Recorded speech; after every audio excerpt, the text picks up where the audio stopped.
Let's dive into the discussions shaping the nation.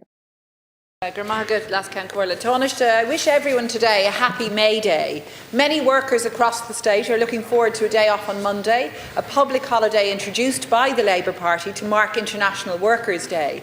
And it's important that we mark this day. Its purpose is more than just to celebrate the progress made for workers' rights in the last 100 years, because May Day is also when we shine a light on the continued exploitation, poverty and inequality experienced by far too many people still. Taoiseach, today we think of all those working families who are struggling to pay their bills. We heard only yesterday that a spike in food prices last month has pushed our annual inflation rate to 2%, and more people are struggling to make ends meet in a cost of living crisis.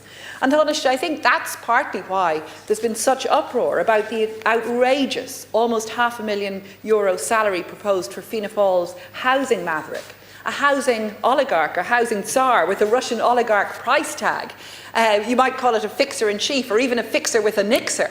And what an extraordinary nixer this is. It's interesting to hear you and Fine Gael colleagues distancing yourselves from this. And indeed, I think people will be glad to hear that you've just said no decision has been made yet on how to populate this new office. Because Taoiseach, when households are so stretched, people do need reassurance from government.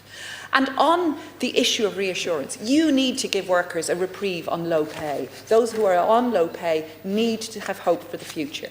This year marks 25 years since the introduction of the minimum wage. It's 10 years since Labour and my colleague Deputy Jed Nash established the Low Pay Commission with the support of your party, Fine Gael. And the Low Pay Commission has done a good job. Thanks to its evidence-based approach, we've seen 9 successive increases in the minimum wage, so that each year those on the lowest salaries have been given more money in their pockets to pay for basic necessities and to put aside for the future, because that should be our common goal. To ensure that workers in this country are not just living to work because they must spend every waking hour toiling to cover their costs, but that they're able to work to live. Taoiseach, those minimum wage increases would not have happened without the Low Pay Commission. They wouldn't have happened where your party left to your own devices. And I say that not to cause offence, because in fact your recent record in workers' rights is stronger than your partners in Fianna Fáil. At the first sniff of a previous economic downturn, Fianna Fáil leapt to cut the minimum wage shamefully by €1. But Taoiseach, your government must do more now. Lowest paid workers in Ireland were promised a living wage by 2026, calculated at €14.75 an hour, a floor beneath which no one should fall. Very disappointingly, Minister Peter Burke has moved the goalposts, shifting that deadline again, this time to 2029. He cited the need to take account of competitiveness issues, but that's a red herring here, Taoiseach. The Low Pay Commission is already required by law to take competitiveness into account under Section 6 of the Act.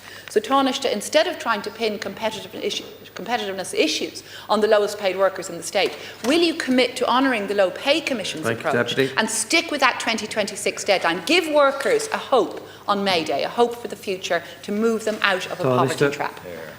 Well, thanks very much, Deputy Bacik, and happy International Workers' Day too. And I want to acknowledge all the incredible work done by workers right across our country, in the public service, in the private sector as well. All the many people who work here in Leinster House, helping our democracy function on a daily basis. And I think objectively, it's fair to say there's been a lot of positive measures taken, as indeed you've referenced, in recent years to support workers.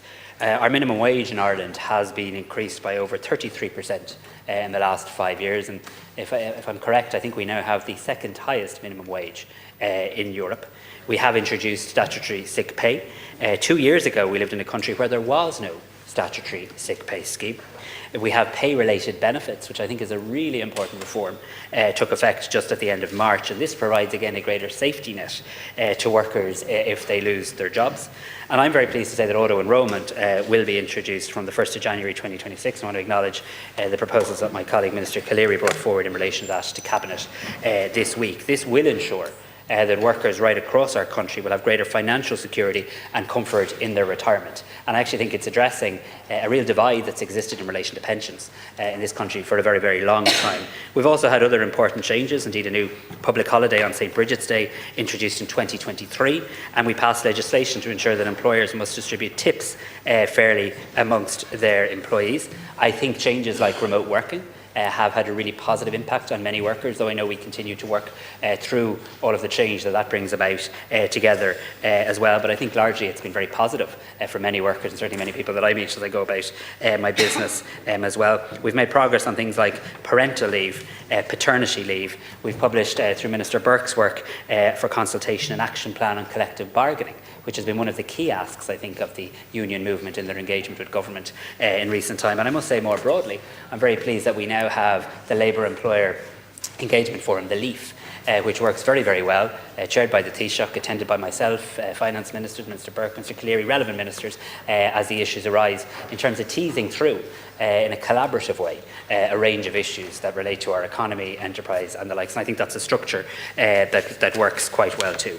Of course, government always has to balance all of these things by making sure that we hear the concerns of our small businesses, of our medium businesses, of Indigenous-owned businesses across the country.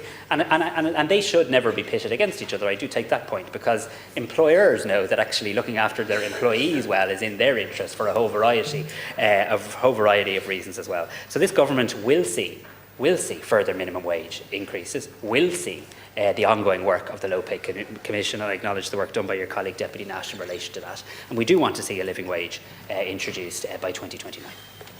Deputy Bacik.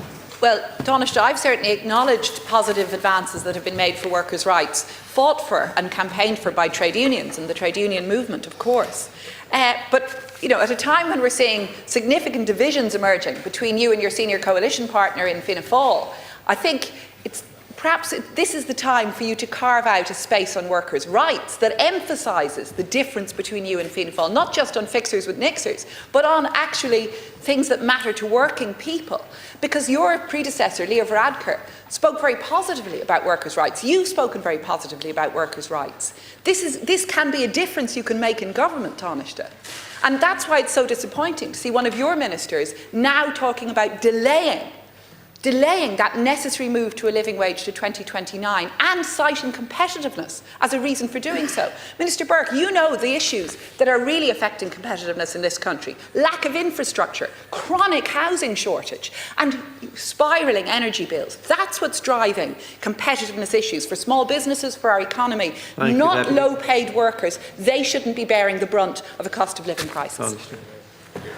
So I want to assure you that the government is very unified in wanting to support our workers, and wanting to obviously support our economy, and wanting to protect their jobs too.